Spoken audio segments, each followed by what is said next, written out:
Long-term testing is a fun and unique corner of what we do here at the magazine.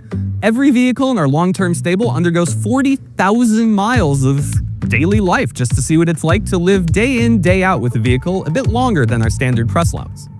Now, in the case of this 2023 IONIQ 5 here, it took us almost 2 years to get this thing through 40,000 miles.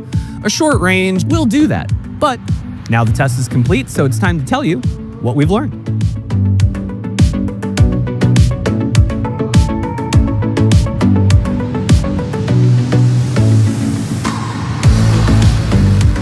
We ordered this here IONIQ 5 in SEL all-wheel drive trim, which in the 2023 model year made this the middle child that didn't get too expensive but still contained niceties like a heated steering wheel and some nice fake leather upholstery. Now, all in with a single option of $210 carpeted floor mats, we ended up spending $52,495, which is okay in this day and age. It's still kind of a bitter pill to swallow, but you do get a lot for your money. From a 77.4 kilowatt-hour battery, you get an EPA-estimated 266 miles of range, in addition to 2 motors producing a net 320 horsepower and 446 pound-feet of torque.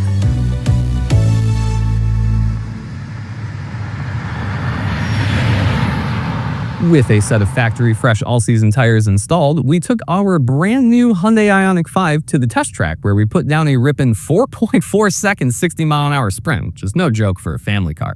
We also put down a modest but still decent 0.85 G of stick on the skid pad. Now, as always, when the vehicle finishes its 40,000-mile evaluation, we take it to the test track again, see if it's any worse for the wear. You'll be happy to know 4.4 seconds to 60, still fresh as a daisy. Skid pad, a little lower, but the tires are tired, so I get it. Now, it didn't take long with the IONIQ 5 before editors started filling its logbook with effusive praise. Now, all the usual EV-flavored compliments are here. Its low center of gravity from the battery makes it a hoot to drive on the cloverleaf. And, of course, with 320 horsepower and 446 pound-feet of torque, it is a hoot to drive this family crossover at just about any speed. Really, most of our time was spent just having a blast.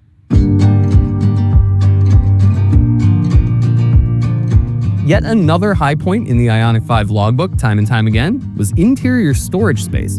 If you're a person who just loves dumping your pockets out the second you get in a car, the Hyundai will accommodate you. I mean, you've got a flat floor here for bags and purses. You've got cubbies and wells and underarm storage and trays and wireless device chargers. Needless to say, if you have something that needs a place, you'll probably find a place for it.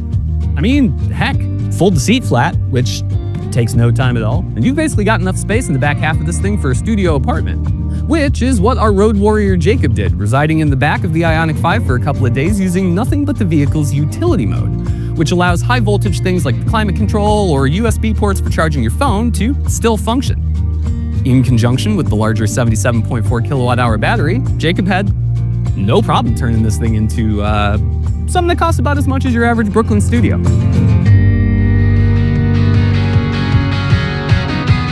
Now, as for what we didn't like in the Hyundai IONIQ 5, some complaints manifested themselves a little more quickly in the logbook than others.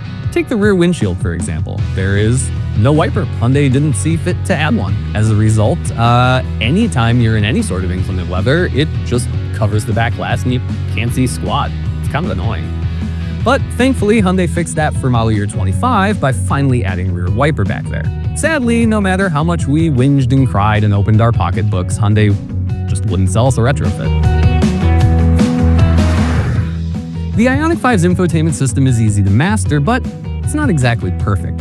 In our opinion, there's just too much reliance on the touchscreen. I mean, the simple active seat heating takes 1, 2, 3 just to turn on. It's a little much. And adjusting the climate can be even trickier, especially if you're on the road.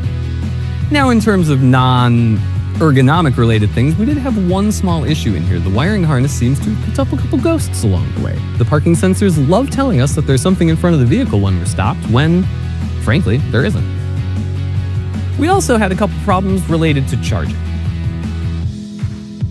No, for once it wasn't that. This little flap here, this little flap hiding the DC fast charge bit, see, you gotta kind of get your fingernails in and puck it over, and it basically tears your fingertips to shreds every time you want a DC fast charge. God help you if you want to do it in the winter. It's gonna be like trying to open a combination lock with Hulk hands on. The real-world highway range test that we do for EVs can be pretty brutal, and it was definitely brutal to the Hyundai. While the EPA says the car can get 266 miles of range on a charge, that is with combined style driving, both city and highway. When you're on the highway by itself, you're draining battery a little bit faster. As a result, we only got 210 miles on the range test. Now, while 210 miles against 266 might seem kind of low, don't fret. Very few vehicles on the market are able to offer a highway range anywhere near what the EPA estimate is, just because EVs are vastly less efficient on the highway. So really, when it comes down to it, the IONIQ 5 was about par for the course. Now, when it comes to charging, the IONIQ 5 does a pretty decent job at a DC fast charger, but we suggest, if at all possible, buy a home charger. Plug it in every night when you go home, take it off the plug every day when you go to work or go to the grocery store. It's as easy as it gets, and frankly, when the temperatures start to drop, you're probably gonna need it. In casual observation, we noticed anywhere from 10 to 20% drops in overall range the second temperatures started plunging below freezing. And if you don't want to be stuck at a DC fast charger, which is also charging slowly in the winter, just get a home plug. Now, the IONIQ 5 proved itself to be quite the winter machine as well. Over 2 winters, in fact. Every time the snowy stuff started coming down, we would slap on a set of Nokian Hakkapeliitta R5 EV tires, which are dedicated winter tires meant for EVs and their uniquely heavy existence. Now, we'd had a hard time telling you it was even winter each time that came around because the Hakkas kept this thing stable and secure all the time. But of course, if you want to be a hooligan and whip some cool donuts around in your local parking lot, just a hearty stab of the right pedal and one ESC switch away.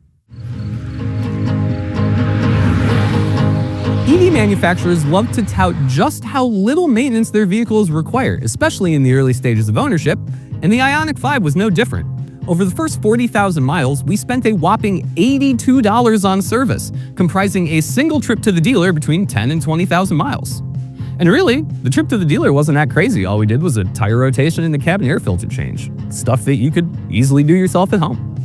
In all actuality, the most money we spent on the IONIQ 5 was, weirdly enough, for wiper blades. The stock Korean units are never really that good. They tend to give up a lot earlier than you think they would, and ours was no different, so we swapped it out with a set of $78 PIAA silicone blades, which worked great. Until they didn't. One of them managed to take flight directly off the wiper arm during a road trip, at which point we spent another $64 on another set of wiper blades. Now, sadly, the wipers were not the only pain point in the service and maintenance column. We did have a bit of an issue with the 12-volt battery, because don't forget, EVs, in addition to having their big high-voltage battery, also still runs a 12-volt system for a lot of your ancillary stuff. Ours died twice in short order, and that was kind of frustrating. But even more frustrating was the second time, when we had to flatbed it to the dealer. So we took it to the dealer, and they performed a couple of technical service bulletins, which aren't recalls, but are kind of close. Anyway, both were related to the low-voltage system. That was not our problem. Thankfully, our problem was just a bunk battery. The dealer replaced it for free, and we've had no problem since.